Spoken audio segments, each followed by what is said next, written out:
Hello বন্ধুরা, কেমন আছেন? আশা করি সকলেই ভালো আছেন। আজকে দেখাবো সুরাকাট যেটা ওয়েব টেমপ্লেট রয়েছে, অর্থাৎ ব্লগার যে টেমপ্লেট রয়েছে, সেই টেমপ্লেটে আপনাদের একটি যে সমস্যা, এই যে আপনাদের এখানে যে আপনারা দেখতে পাচ্ছেন, এগুলো আমরা কিভাবে চেঞ্জ করব বা এটাকে আমরা রিমুভ করে দিতে পারি। সো কিভাবে রিমুভ করব, সম্পূর্ণ ভিডিওটি দেখতে থাকুন এবং আশা করি এই ভিডিওটি দেখলে আপনারা এটা রিমুভ করতে সক্ষম হবে। এখন আমরা যে কাজটি করব, সর্বপ্রথম আমরা এইটা খুঁজে বের করতে হবে। তো খুঁজে বের করার জন্য অবশ্যই আমাদের যে থিমটা রয়েছে, আমরা থিমে চলে যাব।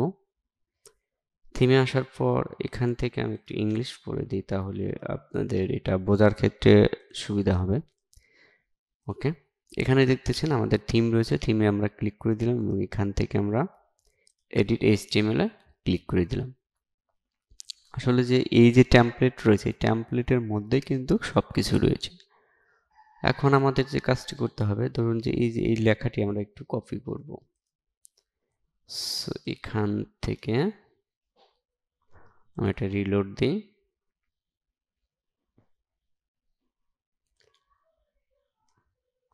আচ্ছা, এটাকে আমরা 24/7 আমরা এটা করি, তাহলেই হবে। আমি শর্টকাটে করতে চাচ্ছিলাম, তো আমরা এখানে কন্ট্রোল, যে কোনো জায়গায় ক্লিক দিয়ে Ctrl+F চাপ দেব। এখানে সার্চ বক্স আসবে, আসার পর আপনি এখানে লিখবেন 24/7।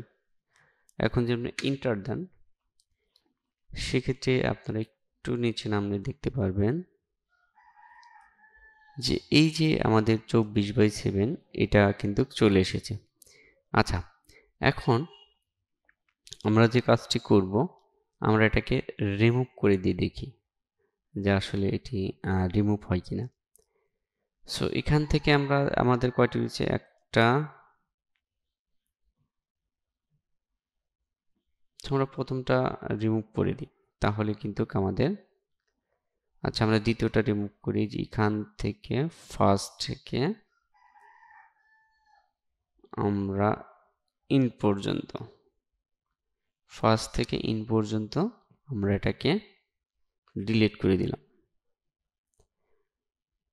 দেওয়ার পর আমরা এটাকে সেভ দিই। সেভ করার পর আমরা দেখব যে আসলে এটা থাকে কিনা। সো আমরা রিলোড দিলাম। তো দেখুন, একটা চলে গিয়েছে আর তিনটা রয়েছে, আমরা তিনটাও রিমুভ করে দেব। সো রিমুভ করার জন্য এই যে এখানে আমাদের আর একটা, এই যে ফার্স্ট থেকে ইন এ পর্যন্ত আমরা এটাকে ডিলিট করে দিই এবং এখান থেকে এ পর্যন্ত এটাকে ডিলিট করে দিই। সো থাকার মধ্যে আমাদের এইটা আছে, এই যে এখান থেকে ফার্স্ট থেকে শুরু করে আমরা এ পর্যন্ত ডিলিট করে দিলাম। ওকে, এখন আমরা এটা সেভ করি। সেভ করার পর আমরা কি সাকসেসফুল আপডেট দেখাচ্ছে। এখন আমরা যেটা করব, আমরা এটা রিলোড দিই।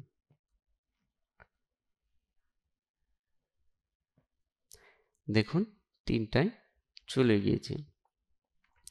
তো এই সমস্যা যাদের হয়েছিল, আপনারা আশা করি এই ভিডিওটি দেখলে এই তিনটা আপনারা রিমুভ করে দিতে পারবেন ইচ্ছা করলে, বা সেখান থেকে এডিট করতে পারতেন।